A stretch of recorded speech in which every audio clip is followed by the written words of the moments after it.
Hello viewers, welcome to E test academy and E test YouTube channel.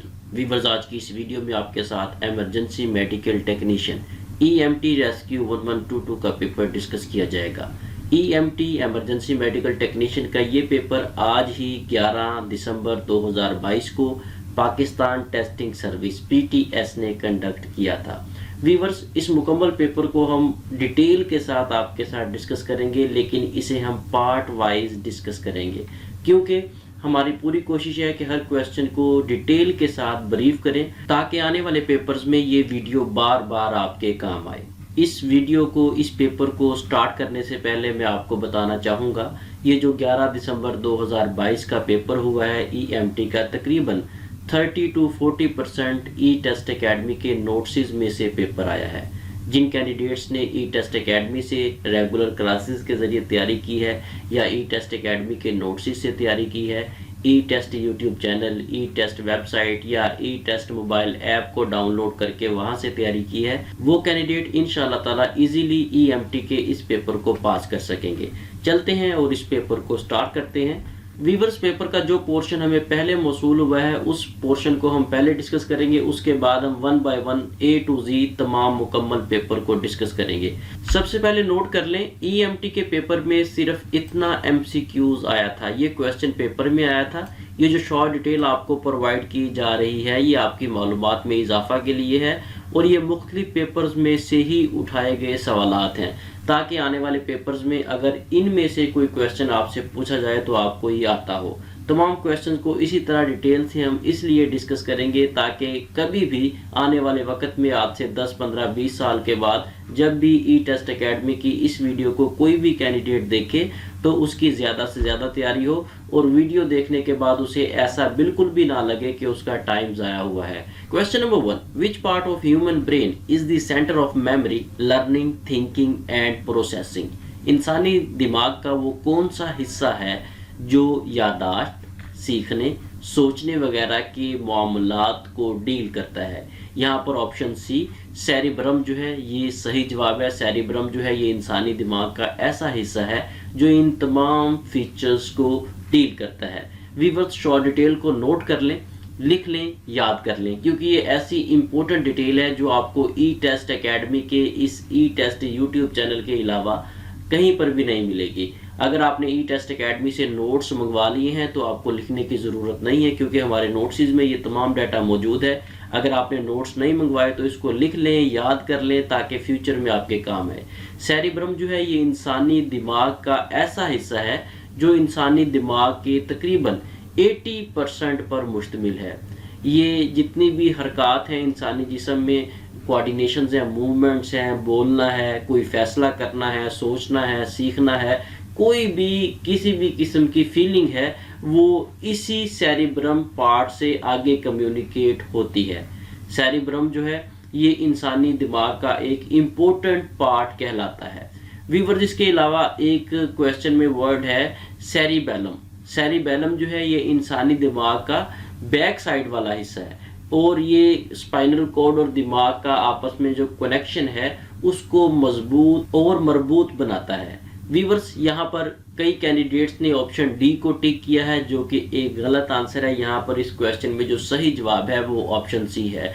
आपको option C और option D दोनों के बारे में डिटेल बता दी गई है क्योंकि कई पेपर्स में सेरिब्रम और कई पेपर्स में सेरिबेलम के बारे में डिस्कस किया गया है। Question number 2, pulses are rich source of dash. सबसे पहले तो आप ये जान लें कि पल्सेस क्या होता है। पल्सेस जो है ये दालों को कहा जाता है। ये जो दालें वगैरह हम घरों में पकाते हैं ये उन्हीं के बारे में डिस्कस किया गया है। दालें जो है इनमें प्रोटीन जो है काफी ज्यादा मिकदार में होता है। Question number 3, in all plants the major sites of photosynthesis are. Photosynthesis का अमल जो है ये लीव्स में होता है। ऑप्शन ए यहाँ पर सही जवाब है। लीव्स को उर्दू में पत्ते कहा जाता है। पौधों के जो पत्ते हैं इनमें फोटोसिंथेसिस का अमल वकूअ पजीर होता है। सबसे पहले तो आपको ये पता हो कि फोटोसिंथेसिस होता क्या है। फोटोसिंथेसिस एक ऐसा अमल है पौधों का जिसके जरिए पौधे सूरज की रोशनी से अपनी खुराक तैयार करते हैं। दरख्तों या पौधों के पत्तों का बुनियादी मकसद सूरज की रोशनी की मदद से खुराक को तैयार करना है और पौधों के या दरख्तों के दूसरे हिस्सों तक पहुंचाना है।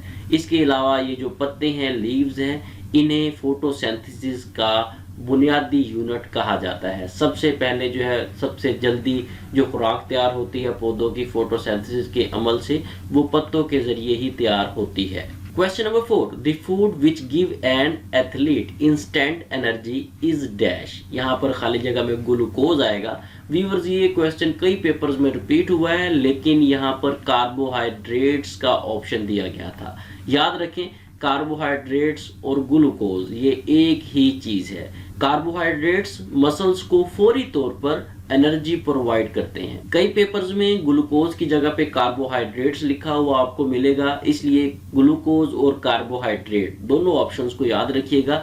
ये दोनों जो चीजें हैं ये किसी भी एथलीट को फौरी तौर पर एनर्जी फराहम करेंगी। व्यूअर्स, ये जो कार्बोहाइड्रेट है इसे ग्लूकोज भी कहा जाता है। जब ग्लूकोज इंसानी जिस्म में जमा हो जाता है तो इसे ग्लूकोजेन कहते हैं। ये 2 पॉइंट्स ऐसे हैं जो मोस्टली पेपर्स में फिल इन दी ब्लैंक्स में आए हैं, इनको भी याद रखिएगा। इसके साथ साथ व्यूअर्स, अगर आप चाहते हैं कि आप तमाम EMT के करंट एंड पास्ट पेपर्स को तैयार कर सकें तो आपको इस वीडियो की डिस्क्रिप्शन में लिंक मिल जाएगा, वहां से भी आप तैयार कर सकते हैं। इसके अलावा आपके सामने स्क्रीन पर इस बॉक्स के अंदर एक आई बटन है, इस आई बटन पर आप क्लिक करेंगे तो यहाँ से भी आपको लिंक मिल जाएगा, जिस लिंक पर क्लिक करने से आप EMT के तमाम A to Z जितने भी पेपर्स हो चुके हैं वो तमाम के तमाम देख सकेंगे। Question number 5, photosynthesis pigments are organized into clusters called. यहाँ पर ऑप्शन बी थाइलाकॉइड सही जवाब है। थाइलाकॉइड जो है ये एक यूनानी लफ्ज है। थाइलाकॉइड बेसिकली ये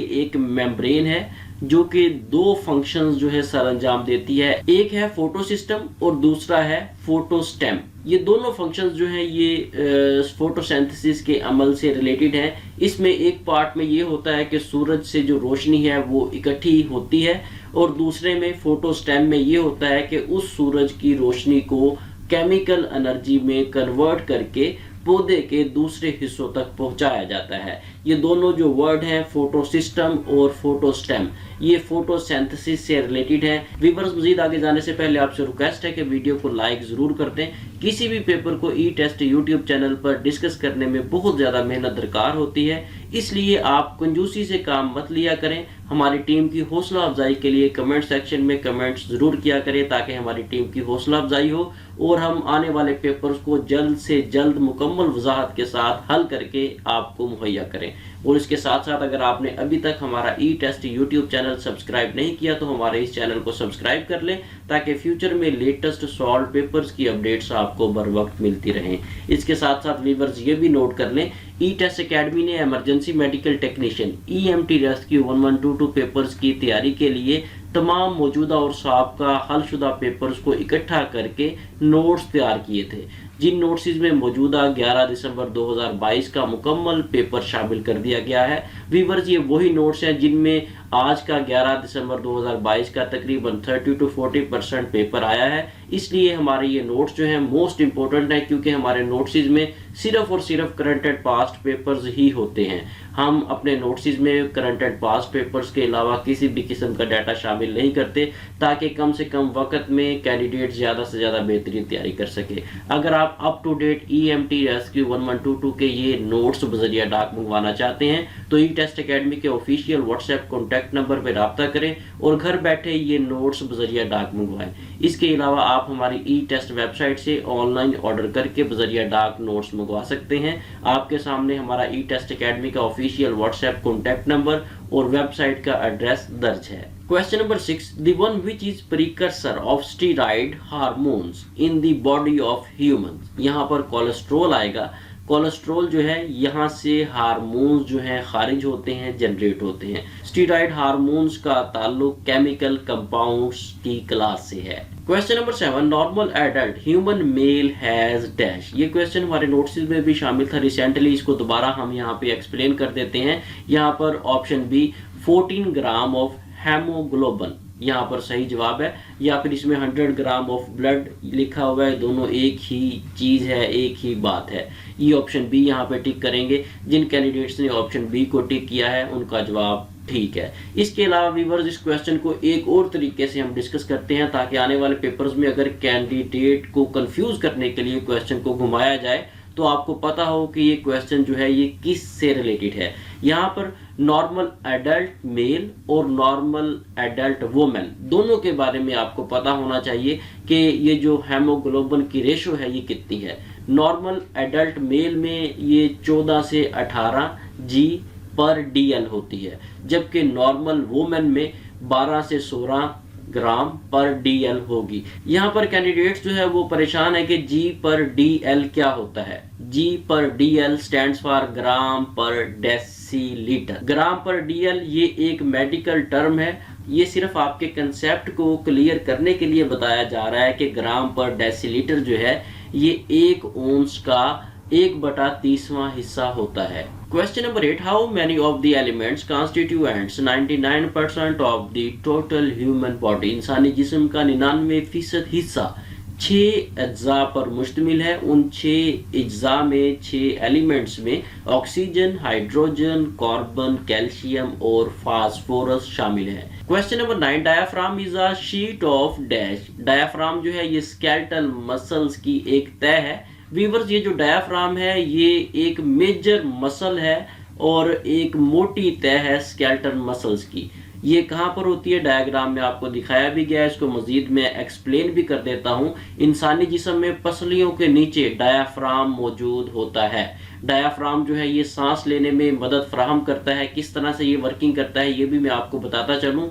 जब इंसान सांस लेता है, सांस लेने में आप एक दफ़ा सांस लेकर देखें, जब आप सांस लेंगे तो आपकी छाती जो है ये फूलेगी, यानी कि डायाफ्राम जब अंदर सांस खींचता है तो छाती फूलेगी और ये नीचे की तरफ फेफड़ों की तरफ फैलेगा, इसका दबाव फेफड़ों पर बढ़ेगा। लेकिन जब आप सांस बाहर निकालेंगे तो आप नोट करेंगे कि आपकी छाती सिकुड़ेगी और फेफड़े जो है वो फैलेंगे। ये डायाफ्राम का एक मकसद है और ये डायाफ्राम जो है ये 2 डोम्स पर मुश्तमिल होता है, राइट और लेफ्ट पर। बहुत से पेपर्स में इसके डोम्स के बारे में डिस्कस किया गया है। Question number 10. While eating meal in a wedding ceremony, a 45 years old man is choked with bone in his throat and his breathing is completely stopped. What will you do to clear the obstruction his airway? यहाँ पर question में ये कहा गया है कि एक 45 साल का शख्स है, वो किसी शादी में गया है, वहाँ पे खाना वगैरह खा रहा था, तो इस दौरान हड्डी जो है वो उसके गले में फंस गई है। तो आप क्या करेंगे? यहाँ पर ऑप्शन ए और ऑप्शन बी जो है ये ज़्यादा सूटेबल है, इसलिए हमने इन दोनों को टिक किया है। व्यूअर्स यहाँ पर शॉर्ट डिटेल में कुछ इंस्ट्रक्शंस हैं, इनको फॉलो कर लें ताकि आपके फ्यूचर में काम आ सकें। अगर आप रेस्क्यू 1122 में जॉब कर रहे हैं तब भी ये मालूमात आपके काम आएगी। अगर आप रेस्क्यू 1122 के मेंबर नहीं हैं, एम्प्लॉय नहीं है, तो तब भी आम जिंदगी में आपके काम आ सकती है। घर में किसी के साथ ये मामला पेश आ सकता है तो आपको इन तमाम चीज़ों का पता हो। अगर किसी शख्स के गले में हड्डी फंस जाए तो कोशिश करें कि उसे सबसे पहले उसे खांसने का कहें। अगर वो खांसेगा तो वो हड्डी जो गले में फंसी हुई है वो बाहर आ सकती है। इस सूरत में अगर हड्डी बाहर ना आए तो तब आप उसको बैक ब्लोज दें, यानी कि उसको कंधे की बैक साइड पर उसको ब्लोज दें, उसको पफ दें ताकि वो हड्डी जो है वो झटके के साथ बाहर आए।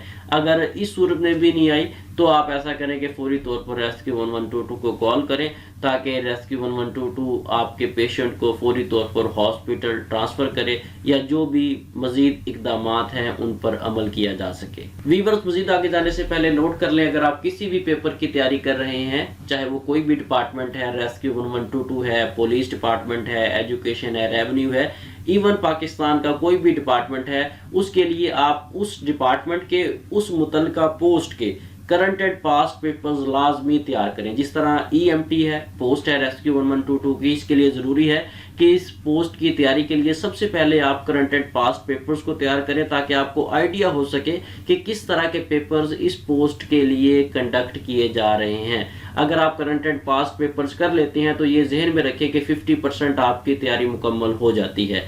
ई टेस्ट वेबसाइट हमारी पाकिस्तान की एक ऐसी वेबसाइट है जहां पर आपको सिर्फ और सिर्फ करंट एंड पास्ट पेपर्स मिलेंगे, चाहे वो रेस्क्यू 1122 डिपार्टमेंट है, चाहे पुलिस डिपार्टमेंट है, या पाकिस्तान का कोई भी डिपार्टमेंट है, तमाम डिपार्टमेंट्स के तमाम आसामियों के करंट एंड पास्ट पेपर्स हमारी ई टेस्ट वेबसाइट पर मौजूद हैं। हमारी ई टेस्ट वेबसाइट की ये खुसूसियत है कि आपको हमारी ई टेस्ट वेबसाइट पर करंट एंड पास्ट पेपर्स के अलावा किसी किस्म का डाटा नहीं मिलेगा। ई टेस्ट वेबसाइट को विजिट करने का तरीकाकार सिंपल है, आपके सामने स्क्रीन पर लिखा भी हुआ है। आपने गूगल में जाना है, वहां पर ई टेस्ट लिखकर सर्च करना है, आपके सामने पहले नंबर पर हमारी ई टेस्ट वेबसाइट आएगी। इसे ओपन करें और किसी भी पेपर की, किसी भी पोस्ट की तैयारी बिल्कुल फ्री ऑफ कॉस्ट करें। Question number 11, what will we do in the first aid in case of snake bite? अगर सांप काट लेता है तो इस सूरत में आप क्या करेंगे? व्यूअर्स, ये 3-4 ऑप्शंस में ऑप्शन बी जो है वो ज्यादा सूटेबल है। अगर सांप काट लेता है तो आप मरीज के ऐसे कपड़े उतार दें जो तंग हैं, या जो ज्वेलरी वगैरह उसने पहनी हुई है वो उतार दें। व्यूअर्स, इस क्वेश्चन को मैं पेपर से हटकर थोड़ा सा आपके साथ डिस्कस करना चाहूंगा। अगर किसी शख्स को सांप काट लेता है तो कोशिश करेंगे फौरी तौर पर सबसे पहले आप रेस्क्यू 1122 को कॉल करें, उसके बाद आप मरीज की ज्वेलरी उतार दें, या अगर उसने कोई तंग कपड़े पहने हुए तो उसे उतार दें। उसके बाद आप उस जख्म वाली जगह को, जो बाइट वाली जगह है जहां पर सांप ने काटा है, उस जगह को पानी के साथ और साबुन के साथ अच्छी तरह धोएं। जब आप उसे धो लें उसके बाद उसके बाद उस बाइट को आप किसी गाज पीस से, खुश्क गाज पीस से ढांप दें। उसको आपने टाइट नहीं करना, बिल्कुल लूज रखना है उसको, उसके साथ ढांप दें। उसके बाद आप उस बाइट वाली जगह पर मार्क वगैरह, निशान वगैरह लगा दें कि यहाँ पर सांप ने काटा है, क्योंकि उस वक्त आपने देखा है सांप के काटने का निशान मौजूद होगा। वहां पर आप निशान लगा देंगे तो फ्यूचर में मजीद ट्रीटमेंट के लिए आसानी रहेगी। यहाँ पर एक प्रैक्टिस मैं आपके साथ डिस्कस करना चाहूंगा जो कि एक रॉन्ग प्रैक्टिस है। होता कुछ इस तरह से है, अगर किसी शख्स की उंगली पर सांप ने काट लिया है मिसाल के तौर पर, तो लोग क्या करते हैं, उसकी बाजू को किसी रस्सी से, किसी कपड़े से जोर से बांध देते हैं, जिसे आम लफ्ज में टॉर्निकेट कहा जाता है, मेडिकल की टर्म में टॉर्निकेट से बांध देते हैं। तो उसके बाद उस साइड पर खून की सप्लाई रुक जाती है। खून की सप्लाई रुकने से होता फिर ये है कि वो हिस्सा जो है जिस्म का वो नीला होना शुरू हो जाता है, और एट द एंड इंसानी जिस्म का वो हिस्सा ज़ाया हो जाता है।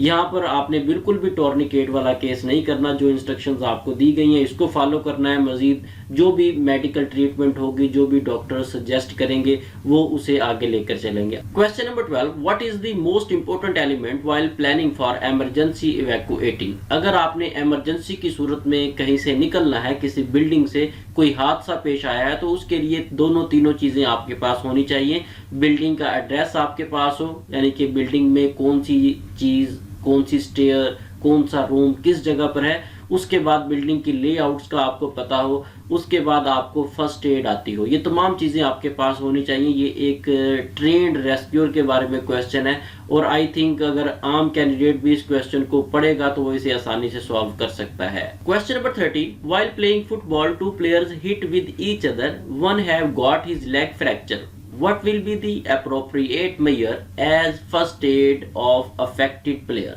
व्यूअर्स, इस क्वेश्चन को मैं उर्दू में एक्सप्लेन करने लगा हूँ, गौर से सुनिएगा ताकि आपका कंसेप्ट क्लियर हो सके। इसमें यह कहा गया है कि 2 खिलाड़ी हैं, फुटबॉल खेल रहे हैं, वो आपस में टकराते हैं और एक की टांग टूट जाती है।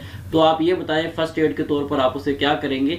यहाँ पर ऑप्शन ए और ऑप्शन बी जो है ये ज्यादा सूटेबल है, इसलिए हमने option D, both A and B को टिक किया है। ऑप्शन ए और बी को इसलिए हमने टिक किया है क्योंकि सबसे पहले तो आप मौका पर जाकर, हादसे की जगह पर जाकर आप चेक करेंगे, ऑब्जर्व करेंगे कि इस पेशेंट को क्या हुआ है। जब आप उसे चलने का कहेंगे वो नहीं चल सकेगा, तो आपको आइडिया होगा, अंदाजा होगा कि इसकी लेग फ्रैक्चर है, तो तब आप उसे हॉस्पिटल ट्रांसपोर्ट करेंगे। यहाँ पर ऑप्शन ए और ऑप्शन बी दोनों ठीक है, इसलिए हमने ऑप्शन डी को टिक किया है। Question number 14, what will be the consider while doing first aid of close wound? Close wound को फर्स्ट एड की सूरत में आप डॉट्स फार्मूला पे अमल करेंगे। ऑप्शन बी यहाँ पर सही जवाब है। व्यूअर्स, यहाँ पर नोट कर लें, 2 तरह के वाउंड्स होते हैं, जख्म 2 तरह के होते हैं, एक होता है क्लोज वाउंड, दूसरा होता है ओपन वाउंड।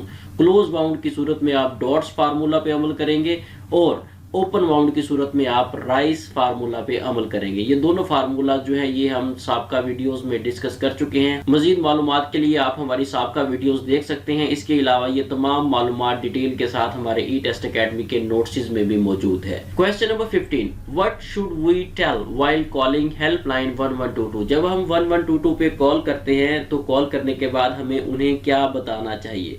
सबसे पहले आप उन्हें एक्सीडेंट की जगह का बताएंगे, उसके बाद नेचर ऑफ इमरजेंसी बताएंगे, फिर आप उन्हें नंबर ऑफ विक्टिम्स बताएंगे। ये तीनों आंसर्स ठीक हैं, इसलिए ऑल ऑफ द अबव को हमने टिक किया है। व्यूअर्स, यहाँ पर क्वेश्चन से हटके मैं थोड़ी सी इंफॉर्मेशन आपके साथ शेयर करना चाहूंगा ताकि रोजमर्रा जिंदगी में आपके काम आए। अगर आप रेस्क्यू 1122 का हिस्सा बनते हैं, वहां पर भी आपको ये तमाम चीजें बताई जाएंगी, और जो कैंडिडेट्स खुदा ना खास्ता पेपर में फेल हो जाते हैं उनकी भी रोजमर्रा की जिंदगी में ये इंफॉर्मेशन काम आएगी। जब भी आपने 1122 पे कॉल करनी है, कॉल करने के बाद आपने सबसे पहले अपना नाम बताना है, उसके बाद आपने उन्हें कुछ इस तरह से मुखातिब करना है, कंट्रोल, यानी कि आपने कॉल करने के बाद उन्हें कंट्रोल के नाम से मुखातिब करना है। ये एक प्रोफेशनल वर्ड है।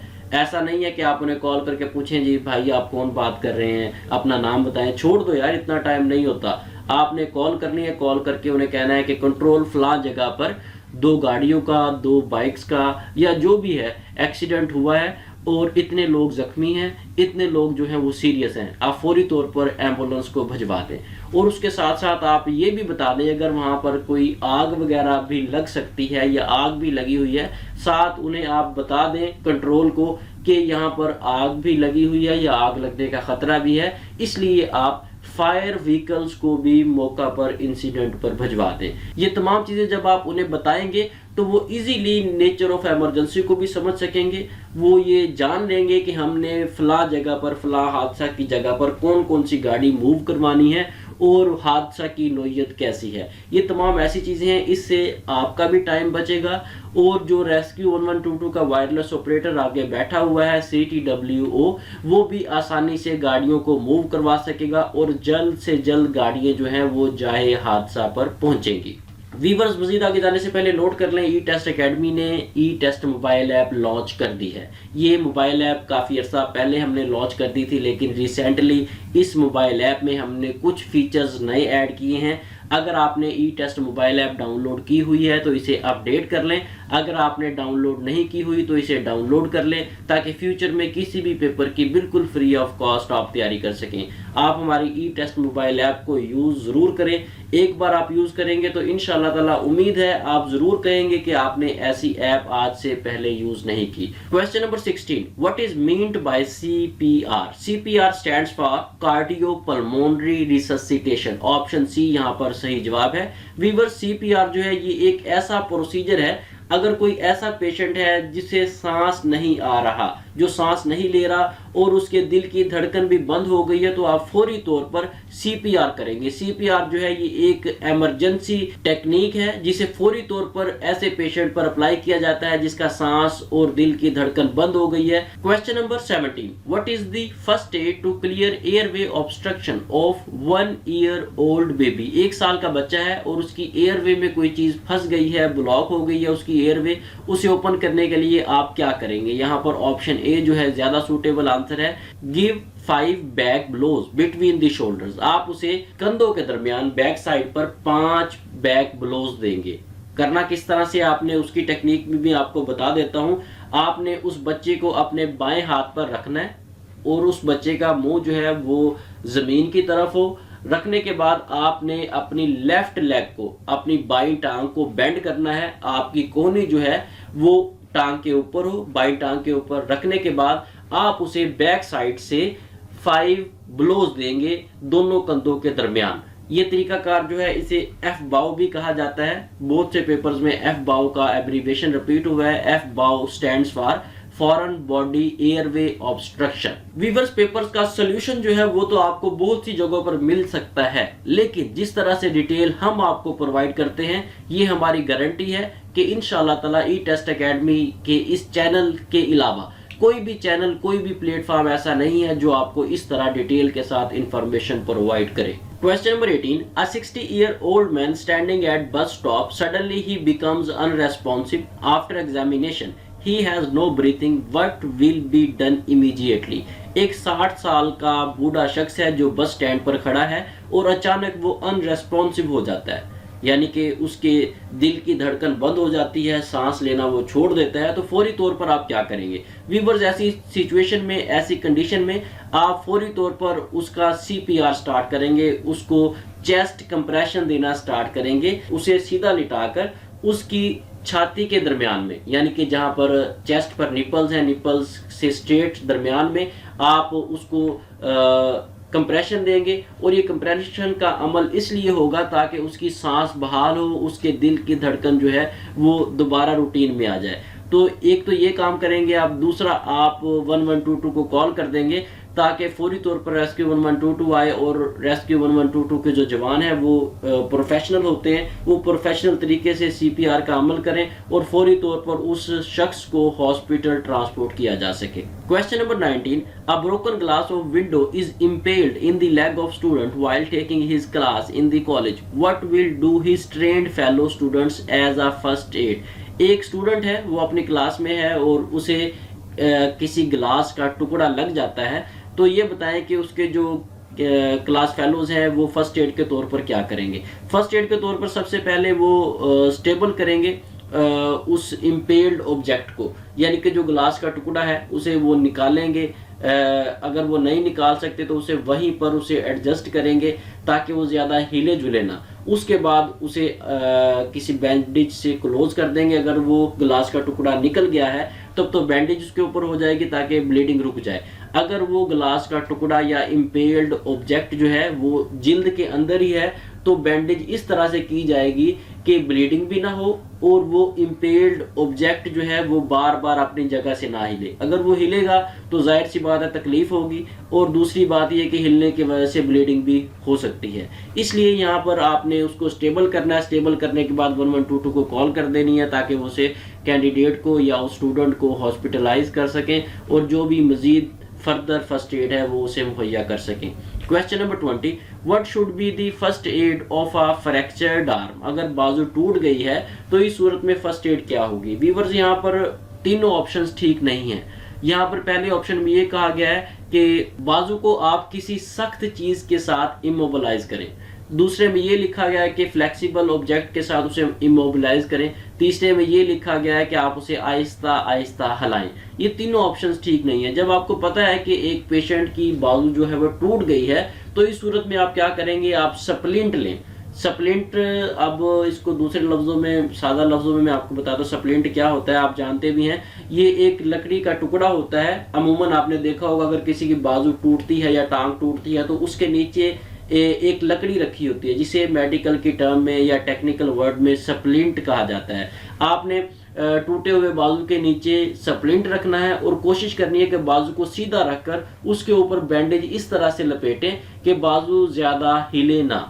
अगर वो हिलेगी तकलीफ होगी और हिलने की वजह से वो अपनी मखसूस जगह से भी हट सकती है। इसलिए आपने सप्लिंट की मदद से बाजू को सिक्योर करना है, फिर उस कैंडिडेट को या उस शख्स को आपने हॉस्पिटलाइज करना है। ये फर्स्ट एड है जो आपने अपने ज़हन में रखनी है। फ्यूचर में बार बार आपके सर्विस में भी काम आएगी और सर्विस से हटकर भी आम रोज़मर्रा ज़िंदगी में ये इन्फॉर्मेशन आपके काम आएगी। अगर आप रेस्क्यू 1122 में सिलेक्ट होते हैं, अल्लाह करे आप सिलेक्ट हों, वहाँ पर भी यही ट्रेनिंग आपको मुहैया की जाएगी। मजीद आगे जाने से पहले व्यूअर्स नोट कर लें, अगर आप किसी भी पेपर की तैयारी कर रहे हैं, किसी भी पोस्ट को पास करने की कोशिश आप कर रहे हैं, तो उसके लिए ज़रूरी है कि आप खुद को रोज़ाना की बुनियाद पर अप टू डेट रखें। अपने आप को रोज़ाना अप टू डेट रखने के लिए आप हमारा ई टेस्ट फेसबुक पेज, ई टेस्ट इंस्टाग्राम, ई टेस्ट ट्विटर को लाइक और फॉलो कर सकते हैं, क्योंकि रोज़ाना की बुनियाद पर हम अपने तमाम सोशल प्लेटफॉर्म्स पर डाटा अपलोड करते रहते हैं। इन तमाम सोशल प्लेटफॉर्म्स को अगर आप लाइक और फॉलो कर लेते हैं तो आप रोजाना की बुनियाद पर फ्री ऑफ कॉस्ट हमारे इन तमाम प्लेटफॉर्म से भी तैयारी कर सकेंगे। Question number 21, when will you decide to continue CPR in the unconscious patient. क्वेश्चन में ये कहा गया है कि आप किस सूरत में किसी पेशेंट का सीपीआर करेंगे। जब आप देखेंगे कि ये पेशेंट जो है ये ना सांस ले रहा है और ना इसके दिल की धड़कन चल रही है, तो इस सूरत में आप सीपीआर करेंगे। यहाँ पर ऑप्शन बी जो है वो सूटेबल आंसर है। जब आप महसूस करेंगे कि उसकी छाती में राइज एंड फॉल नहीं है। राइज एंड फॉल चेस्ट में, छाती में तभी होता है जब इंसान सांस लेता है। सांस लेने से ही छाती फूलती है और सिकुड़ती है। यहाँ पर ऑप्शन बी सही जवाब है। Question number 22, there is accident between two buses on a highway, there are many patients, what are the appropriate measure to help victim. क्वेश्चन में ये कहा गया है कि हाईवे पर दो बसेज आपस में टकरा गई हैं, काफी ज्यादा पेशेंट्स हैं, तो आप विक्टिम्स की, मुतासरा लोगों की मदद के लिए कौन सी हिकमत अमली अपनाएंगे। व्यूअर्स, ये क्वेश्चन जो है ये बेसिकली एक ट्राई एज से रिलेटेड क्वेश्चन है। ट्राई एज से मुराद है जिसमें पेशेंट्स की दर्जाबंदी की जाती है। दर्जाबंदी इस तरह से कि जो ज़्यादा सीरियस पेशेंट्स हैं उन्हें अलग किया जाता है, जो कम सीरियस हैं, कम जख्मी हैं, उन्हें अलग किया जाता है, जो फर्स्ट एड रिक्वायर्ड करते हैं, जिन्हें फर्स्ट एड चाहिए उन्हें फर्स्ट एड दी जाती है। लेकिन यहाँ पर एक जनरल सा क्वेश्चन है, यहाँ पर आपने यही करना है, आपने वहाँ पर जाकर उन्हें फर्स्ट एड मुहैया करनी है।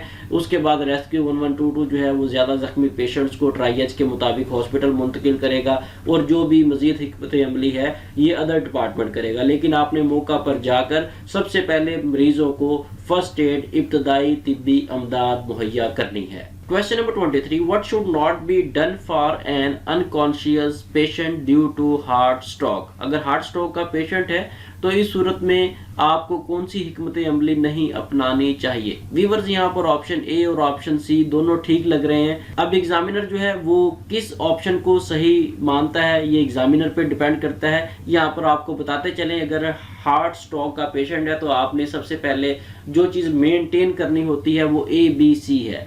ABC आपने मेंटेन करनी है। ABC stands for A for airway, B for breathing, C for circulation. Question number 24, a 20-year-old student was going to home in his car. Suddenly the fire took place on his right arm has been burned. What will you give first aid to the student immediately? Question में ये कहा गया है कि एक 20 साल का student है, तालिब इल्म है, वो गाड़ी में घर जा रहा है, अचानक गाड़ी में आग लगी है और उसकी दाईं बाजू जल गई है, तो फर्स्ट एड के तौर पर आप उसकी क्या मदद करेंगे। यहाँ पर option C use cold water सही जवाब है। Option C is correct answer here. Viewers, यहाँ पर नोट कर लें, कोल्ड वाटर से मुराद कूल वाटर है, ठंडा पानी है। ये ना हो कि आप बर्फ वाला पानी जो है या बर्फ डाल के वो उस पर उंडेलना शुरू कर दें। आपने ठंडा पानी जो है उसका इस्तेमाल करना है। कोशिश करें 4-5 मिनट तक आप उस पर ठंडा पानी डालते जाएं ताकि उस पर सोज वगैरह ना आए। होता यह है कि लोग फौरी तौर पर किसी जली हुई चीज़ पर टूथपेस्ट वगैरह या कोई और लिक्विड लगाना शुरू कर देते हैं। आपने ऐसा बिल्कुल भी नहीं करना। टूथपेस्ट वाला फार्मूला तो बिल्कुल भी आपने यूज़ नहीं करना। आपने सबसे पहले उसे ठंडे पानी से उस जख्म को धोना है, तकरीबन 3-4-5 मिनट उस पर ठंडा पानी डालना है, कूल वाटर, ताकि उस पर सोज वगैरह ना आए। उसके बाद आप एंटीसेप्टिक स्प्रे वगैरह, कोई भी क्विंच क्रीम वगैरह यूज़ कर सकते हैं। उसके बाद आप एक गाज पीस ले लें, उसे उस जली हुई जगह के ऊपर लपेट दें।